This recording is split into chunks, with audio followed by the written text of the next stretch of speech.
what's going on YouTube? I'll be your host to this Big Willie production. Big Willie's diaper's been changed. He's a happy man. Hopefully we don't stink up the place for you anymore. Real basics today, real important basics.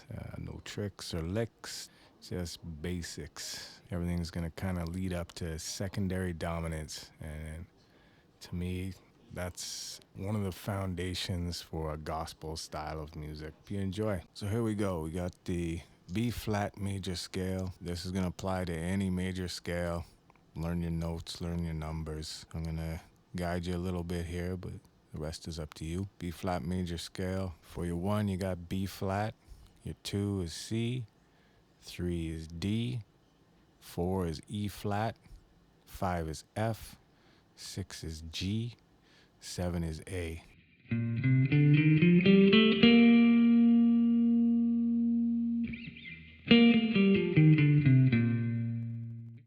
Next up is B flat pentatonic major scale.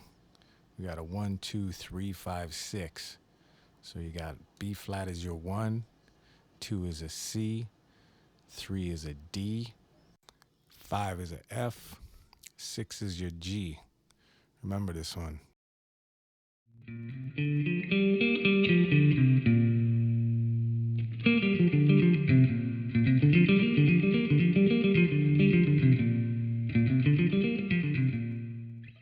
Next up, we got the B flat major blues scale. We're just gonna add a flat 3 to that pentatonic scale. We all know it's all about the blues, baby.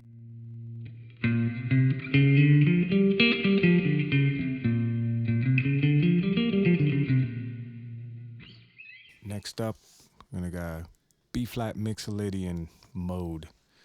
It's pretty much the exact same as the B flat major scale. We're just gonna flat the 7. Flat 7 gives us the dominant chords. Pretty important.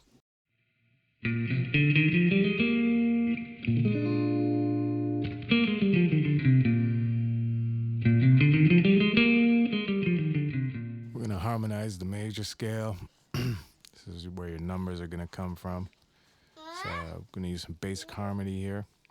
Triads and 7th chords. If you want more shapes, inversions, voices, etc., check out a couple of my other lessons.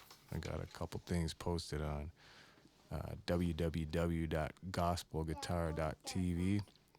Basic harmonization here. And this is your numbers. B flat is a 1, C is a 2, etc.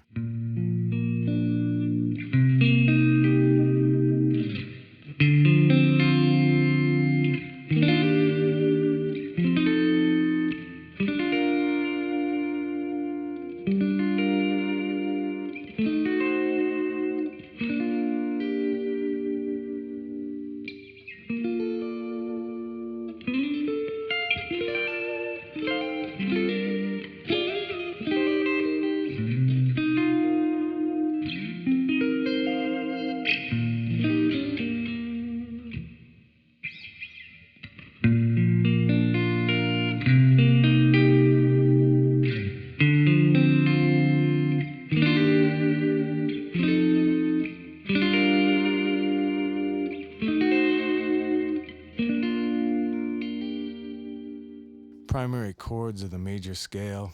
Most places will teach you it's 1, 4, 5 are the primary chords. We're gonna do something a little different here today, but here's 1, 4, 5.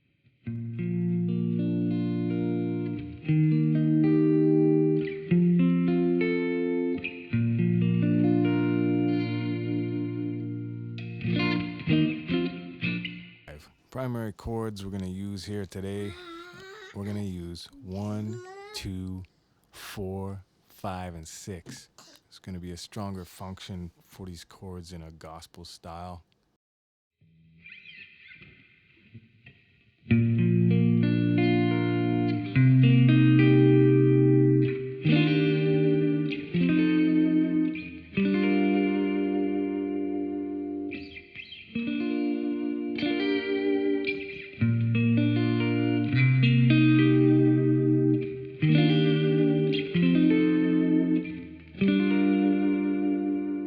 Secondary dominance, really, this is a foundation to me of a gospel style or gospel music theory, if you want to approach it like that.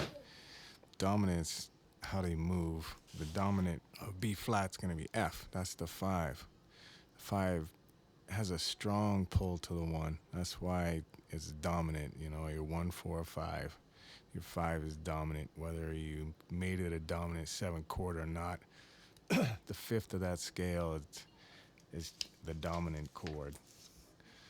So secondary dominants, there's a bunch of different ways to explain them, but basically we're gonna take these, and if you remember the major pentatonic scale, 1, 2, 3, 5, 6, those are gonna be your secondary dominants. And what these secondary dominants are gonna be is we're gonna turn the 1, 2, 3, the 5 already is, but the 6, we're gonna turn those all into a dominant 7th chord.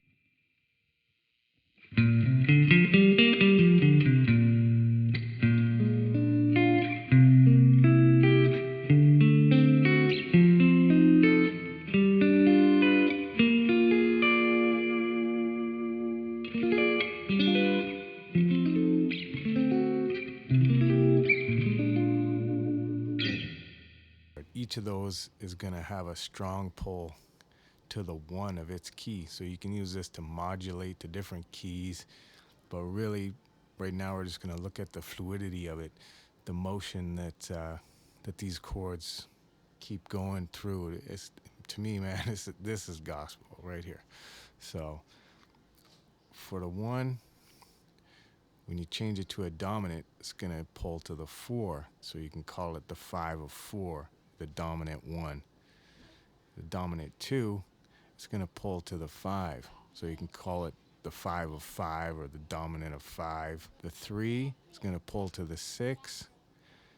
And the 6 is going to pull to the 2. And the 5 is not really a secondary dominant. I put it there more just to show you all of these dominant chords. I should say, you know, this isn't going to be the only dominants you're going to run into or utilize, etc. We'll get into chord substitutions, tritones, etc., maybe another time. But this is, to me, man, a very important lesson. And hopefully somebody takes something from it. Anyway, bless.